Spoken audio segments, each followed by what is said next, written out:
વિકાસના નામે વિવિધ શહેરોમાં નગરપાલિકાઓ અને મહાનગરપાલિકાઓ દ્વારા ઠેર ઠેર ખોદકામ હાથ ધરવામાં આવે છે। સમારકામના નામે રસ્તાઓ તોડી મૂકી દેવાયા છે, પણ ત્યારબાદ એ કામ પૂરું કરવામાં જોવા મળે છે ધાંધિયા। જી હા, છોટાઉદેપુરમાં કંઈક આવી જ ઘટના સામે આવી છે। જરા તમારી સ્ક્રીન પર દેખાતા દ્રશ્યોને જુઓ। છોટાઉદેપુરમાં નગરપાલિકાના સત્તાધીશોની ઘોર બેદરકારી સામે આવી છે। ભૂગર્ભ ગટરોની સફાઈના નામે અહીં રસ્તા પર ખાડા ખોદવામાં આવ્યા હતા। જામ થઈ ગયેલી ગટરો તો સાફ થઈ ગઈ, પણ ખાડા પુરાયા વિના જ ખુલ્લા રહી ગયા છે। છેલ્લા એક માસથી છોટાઉદેપુરના જેલ રોડ વિસ્તારના રસ્તાઓની આ જ સ્થિતિ છે। રસ્તા પર ન માત્ર વિશાળ ખાડા દેખાઈ રહ્યા છે, પણ અંદરથી સળિયાઓ પણ ડોકિયા કરી રહ્યા છે। પણ નવાઈની વાત એ છે કે નરી આંખે દેખાતા આ ખાડા છેલ્લા એક મહિનાથી આ જ સ્થિતિમાં હોવા છતાં તંત્રને તો તે દેખાતા જ નથી।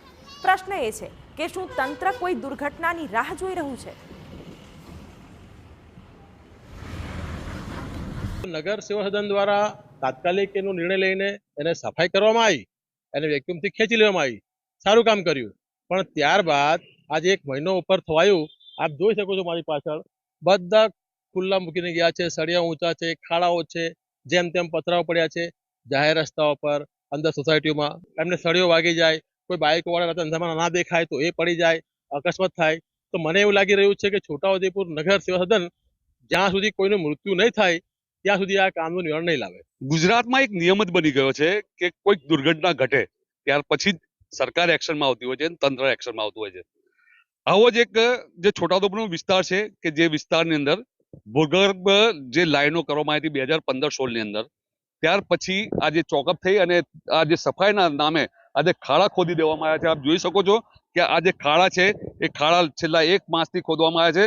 એના સળિયા પણ આપ જોઈ શકો છો કેટલા જોખમકારક કહી શકાય। આ સળિયા બહાર છે અને આ જે સોસાયટીનો એક વિસ્તાર છે કે જ્યાંથી અવારનવાર જે વાહનો અહીંથી પસાર થતા હોય છે, આ જ રસ્તા પરથી એક સ્કૂલ વાન જે અહીંથી પસાર થઈ હતી અને સામેથી એક બસ આવતી હતી। વાનના જે ચાલક છે એ બિલકુલ નજીકમાંથી પસાર થયો હતો અને જો વ્હીલ આની અંદર ખાડાની અંદર પડ્યું હોત તો શું થાત? આ રોડ પર જે જેલ રોડ કહી શકાય છે નગરપાલિકાનો વિસ્તારનો, ત્યાં અસંખ્ય ખાડા છે, પરંતુ જાણે તંત્રને પડી ના હોય તેવું લાગી રહ્યું છે। શું કોઈ મોટી દુર્ઘટના કે કોઈ મોટો અકસ્માત થાય ત્યારે નગરપાલિકા આ બાબતે વિચારણા કરશે? આ વિસ્તારના લોકો માંગ કરી રહ્યા કે જલ્દી આ વિસ્તારની અંદર જે ખાડા ખુલ્લા કરવામાં આવે છે તેને પૂરવામાં આવે અને લોકોની ફિકર કરે તેવી આ વિસ્તારના લોકો માંગ કરી રહ્યા છે। મકબૂલ મંસૂરી, TV9 છોટાઉદેપુર। છોટાઉદેપુરનો આ જેલ રોડ શહેરના મુખ્ય રસ્તાઓમાંથી એક છે।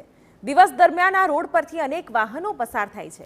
એટલું જ નહીં, સ્કૂલ વાનો પણ દિવસ દરમિયાન આ જ રસ્તા પર દોડતી રહે છે। ત્યારે સવાલ એ છે કે રસ્તાની આ ભયાવહ સ્થિતિ સ્કૂલ વાનના નાના ભૂલકાઓ માટે પણ કેટલી જોખમી સાબિત થઈ શકે છે। સ્થાનિકોનો તો આક્ષેપ છે કે રાતના સમયે આ વિસ્તારમાં ઘણીવાર લાઇટ જતી રહે છે અને આ સંજોગોમાં અકસ્માતની સંભાવના અનેક ગણી વધી જાય છે। હમણાં 2 દિવસ પહેલા જ એક પડ્યો છે છોકરો, બાઈક ખાડામાં કુદાડી દીધી તો સ્લીપ ખાઈને પડ્યો છે। તો બહુ ટાઈમથી ખુલ્લા છે। રાત્રિના સમયમાં જો લાઇટ ના હોય, સ્ટ્રીટ લાઇટ આ વિસ્તારમાં, તો કોઈ પણ વાહન વાળો અંદર જતો રહે અને એક્સિડન્ટ થાય 100% એની અંદર। તો તંત્રને મારી માંગણી પણ છે કે વહેલી તકે આનું નિરાકરણ લાવે। આ સળિયા ઉપર છે। અત્યારે 15 દિવસ પહેલા બી એક અમારે મિત્ર હતા, એક્ટિવા લઈને જતા હતા એમના છોકરાને ને ખાડામાં પડી ગયા હતા, એમને થોડુંક નુકસાન થયેલ છે।